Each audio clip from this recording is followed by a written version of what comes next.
আসসালামু আলাইকুম রহমতুল্লাহ। আমার জীবনে অনেকগুলো ট্যুর করা হয়েছে, তবে এটাই হচ্ছে সবচেয়ে সেরা ট্যুর, কারণ এটাই হচ্ছে ইন্টারন্যাশনাল ট্যুর এবং কি বিমানে করে যাচ্ছি ইন্ডিয়া। 10 দিনের জন্য লম্বা একটা ট্যুর হবে, দেখব এবং কি আপনাদেরকে দেখানোর জন্য চেষ্টা করব ইনশাআল্লাহ। ছেড়ে যাচ্ছি প্রিয় মাতৃভূমিকে, দেখা হবে আবার কোনো একদিন আসলে। প্লেনে ওঠা দ্বিতীয়বার, তবে প্রথমবার এরকমভাবে উপভোগ করতে পারিনি, এখন যেভাবে করতেছি, কারণ এটাই হচ্ছে আমার প্রথম ট্যুর, ইন্টারন্যাশনাল ট্যুর। এখানে বসেও কিন্তু নিজের দেশের কথা ভাবতেছি। আসলে সবচেয়ে শান্তির জায়গা হচ্ছে নিজের মাতৃভূমিতে, অন্য কোথাও এরকম শান্তি নাই। উপর থেকে দেখতে দেখতে চলে আসলাম কলকাতা। ঢাকা এয়ারপোর্ট থেকে আমরা কলকাতায় চলে আসলাম এয়ারপোর্টে। কলকাতা এয়ারপোর্ট থেকে 600 টাকা ট্যাক্সি ভাড়া করে চলে আসলাম হাওড়া রেল স্টেশন। সেখানে এসে এখান থেকে আমরা টিকিট নিয়ে চলে যাব দিল্লিতে। টিকিট নেওয়ার অপেক্ষা, অলরেডি প্রসেস চলতেছে। আমরা এখন আছি কলকাতার হাওড়া রেল স্টেশনে, যেটা হচ্ছে পৃথিবীর দ্বিতীয় রেল স্টেশন। এখান থেকে টিকিট নিচ্ছি, এটা 3800 টাকা দিয়ে। এখান থেকে আমরা দিল্লি যাব। এখানে প্রায় আমাদেরকে 24 ঘন্টা জার্নি করতে হবে।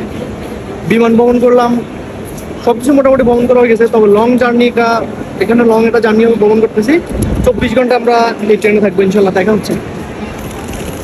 যদিও 24 ঘন্টার জন্য আমরা প্রিপারেশন নিয়ে ট্রেনের উদ্দেশ্যে যাচ্ছি, তবে আসলে আমার কাছে মনে হয় না 24 ঘন্টায় যেতে পারবো। বুকে সাহস নিয়ে যাচ্ছি, আসলে জীবনের প্রথম ট্রেন ভ্রমণ যাত্রা এটাই। নতুন অভিজ্ঞতা। রাহিম, তোমার অভিজ্ঞতাটা একটু বলো না, এখানে কেমন করে? আমার কাছে আসলে নতুন কিছু সবসময় ভালো লাগে, তবে ব্যাপারটা হলো যে অনেক লম্বা সময়, নাইলে এত টেনশন করতাম না। কিন্তু তবে আল্লাহ যা করুক, সকাল পর্যন্ত এখান থেকে নামান আমি নাই, বুম ফুটুক, যাতে রিকোয়েস্ট করুক, হ্যাঁ সাই ধরো, ক্লাব নেই, কোনো অসুবিধা নেই। 24 ঘন্টা রুম হয়েছিল 3800 টাকা দিয়ে, এটা বলো রুম। এই মুরগিটা থাকা কি সম্ভব? দেখছি এখন চিন্তা করি আসলে কি ব্যাগগুলো পাবো কিনা পরবর্তীতে। তারপরে কি আর করা, বিসমিল্লাহ আত্মা করি গেলে এভাবে।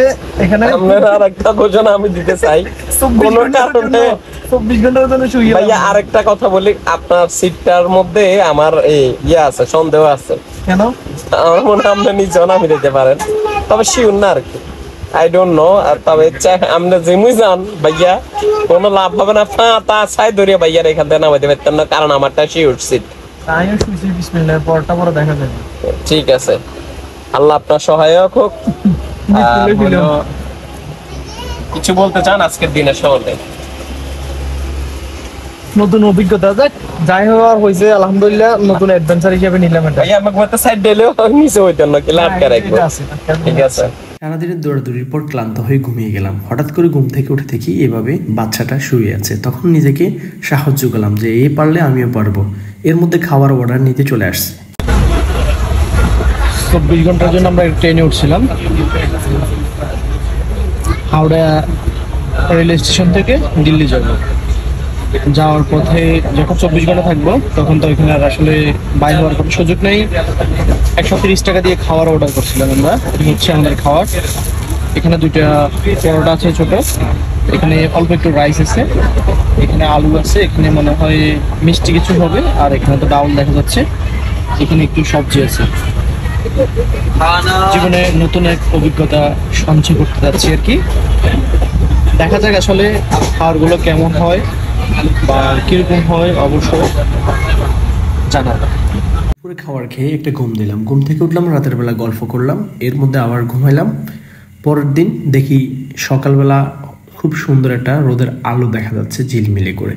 তখন আমি জানলা দিয়ে বের হলাম, বের হয়ে দেখতেছি চারদিকের যে ছিড়িয়ে ছড়িয়ে থাকা সৌন্দর্যগুলো উপভোগ করতেছি এবং কি আপনাদেরকে দেখানোর জন্য চেষ্টা করতেছি।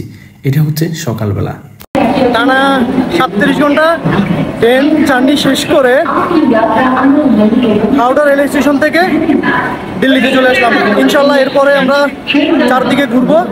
যাই হোক, দেখতে দেখতে আমরা চলে আসলাম দিল্লিতে। এটা হচ্ছে দিল্লি রেল স্টেশন। আমরা ট্রেন থেকে নামার পরে চলে যাচ্ছি আমাদের বাসার দিকে। আমরা বাসা কোথায় নেব সেটাও অবশ্যই জানাবো। আমরা অলরেডি আগ থেকে কথা বলে রেখেছি, আমরা বের হয়ে যাচ্ছি আমাদের বাসার দিকে। বাসা অবশ্যই আরাকান রোড নিব। খুবই এক্সাইটেড ভাবে নামছি, যদিও আমাদের 24 ঘন্টা লাগার কথা, আসলে আমাদের এখানে 38 ঘন্টা লেগে গেছে, যেটা খুবই অস্বস্তিকর অবস্থায় কেটেছে আমাদের। দেখতে দেখতে চলে আসলাম আমাদের হোটেলের সামনে।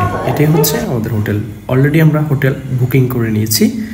এই হোটেলটার দাম হচ্ছে 900 টাকা। আমরা 3টা একসাথে নিয়েছি, এটার দাম 1800 টাকা। তবে আমরা কথা বলে 900 টাকায় নিয়েছি একদিনের জন্য।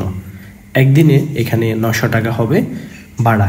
আমরা 2 জন থাকবো এই রুমের মধ্যে। ইনশাল্লাহ পরবর্তী ভিডিওতে রুম সম্পর্কে বিস্তারিত তুলে ধরবো, যাতে করে আপনারা আসলে রুম নিতে পারেন এখানে।